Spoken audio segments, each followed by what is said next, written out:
Hi, நான் தான் உங்கள் தினேஷ், நாகூர்லேருந்து. சிக்கன் பிரியாணி செய்யும்போது பார்த்தீங்கன்னா சிக்கன் பீஸில் கலரே வரமாட்டேங்குது, ஃபுட் கலர் சேர்க்கலாமா அப்படின்னு நிறைய பேர் கேட்டிங்க. அது தேவையில்லை. இந்த மாதிரி பண்ணிங்கனாவே சிக்கன் ஓரளவுக்கு நல்லா பிங்க் கலர் வந்துடும். உங்கள் வீடியோலலாம் பார்க்குறோம் நல்லா பிங்க்காக வருது, ஆனால் எங்களுக்கு வரமாட்டேங்குதுன்னு கேட்டிங்க. அதுக்கு நான் இதை தான் பண்ணுவேன். வாங்க. எப்போ நீங்கள் சிக்கன் சேர்க்கும் போதும் மசாலாவில் தண்ணியை ஊற்றிவிட்டு தண்ணியை கொதிக்க வச்சுட்டு சிக்கனை சேர்த்திங்கன்னா அந்த அளவுக்கு கலர் வராது. அதுக்கு நம்ம என்ன பண்ணலாம், இப்போ நீங்கள் சிக்கன் இதில் சேர்த்துட்டிங்கன்னா நல்லா சூடாக இருக்கும்போது என்ன நடக்கும்னு பார்த்தீங்கன்னா உடனே கலர் கோட்டிங் நடந்துடும். இது மட்டுமே போதுமா சிக்கன் சிகப்பாக வர்றதுக்குன்னா? இது மட்டும் பத்தாது. இதுக்கு அடுத்த தப்பு நிறைய பேர், என்ன தப்புன்னு சொல்ல மாட்டேன், கலர் வராததுக்கு காரணம் என்னென்னா பச்சை தண்ணியை கொண்டு வந்து இதில் ஊற்றிடுவீங்க, அளவு தண்ணி. அப்படி ஊற்றாமல் சுடு தண்ணியாக சேர்த்துக்கிட்டிங்கன்னா சிக்கன் பீஸோட கலர் ரொம்ப சூப்பராக வருங்க. இதில் எவ்வளோ நேரம் வேகணும், கோழி மசாலாலாம் எவ்வளோ நேரம் வேகணும்னு நிறைய டவுட் இருக்கும். கோழி ரொம்ப நேரம் வேகணுங்கிற அவசியம் இல்லை.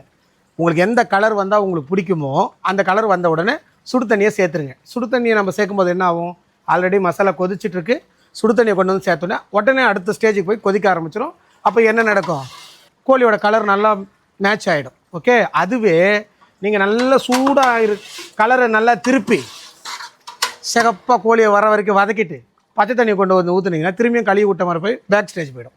கொதிக்கவே கொதிக்காத, அப்போ என்ன பண்ணால் கழுவி விட்ட மாதிரி போயிடும். மறுபடியும் அந்த ஸ்டேஜுக்கு வர்றதுக்கு ரொம்ப நேரம் எடுக்கும். நம்ம இந்த மாதிரி பண்ணும்போது கலரும் நம்மளால் மெயின்டைன் பண்ண முடியும். பார்த்தீங்களா, சேர்த்து ஒரு 2 நிமிஷம் கூட ஆகல, கலர் அப்படியே சேஞ்ச் ஆகுது. தெரியுதா? கோழி இதில் வேகவே கூடாது. கோழி இதில் வெந்துச்சுன்னா உடஞ்சி போயிடும். நான் இப்போ கொடுக்குறேன் பாருங்கள், சுடு தண்ணி நல்லா கொதிக்குது தண்ணி. இதை காட்டுமா, இந்த மாதிரி சலசலன்னு கொதிக்கிற தண்ணியை தான் மசாலாவில் கொண்டு போய் சேர்க்கணும். சரியா? இதுக்கு அடுத்து என்ன பண்ணணும் அப்படின்னா உடனே லெமன் ஜூஸ் கொடுத்துடணும். லெமன் ஜூஸ் கொடுக்கும்போது என்ன நடக்கும்னா கோழி ஓவராக கொதிச்சா கூட உடஞ்சிடாது. ஓகே. லெமன் ஜூஸை கொடுக்கும்போது கலரும் நல்லா மேட்ச் ஆகிடும் டக்குன்னு. இப்போ லெமன் ஜூஸ் கொடுக்குறோங்க, கிலோக்கு ஒரு பழம் தான், அதில் தண்ணி வச்சு பிழிஞ்சிருக்கும், அதனால் அவ்வளோ ஜூஸ் தெரியுது. இப்போ நம்ம இதை சிம் பண்ணிடுறோம். அதுக்கப்புறம் சோறை வடிச்சிட்டு வந்து கொட்டி தம் பண்ணி ஓப்பன் பண்ணி பார்த்தோம்னா பீஸோட கலர் நல்லா இருக்கணும். இருக்கா இல்லையாங்கிறத நான் உங்களுக்கு ஓப்பன் பண்ணி காட்டுறேன். இன்னொன்று, பீஸ்க்கு கலர் வர்றதுக்கு முக்கியமான விஷயம் என்னன்னு பார்த்தீங்கன்னா மசாலாலேயே பீஸ் தங்கிடணும்.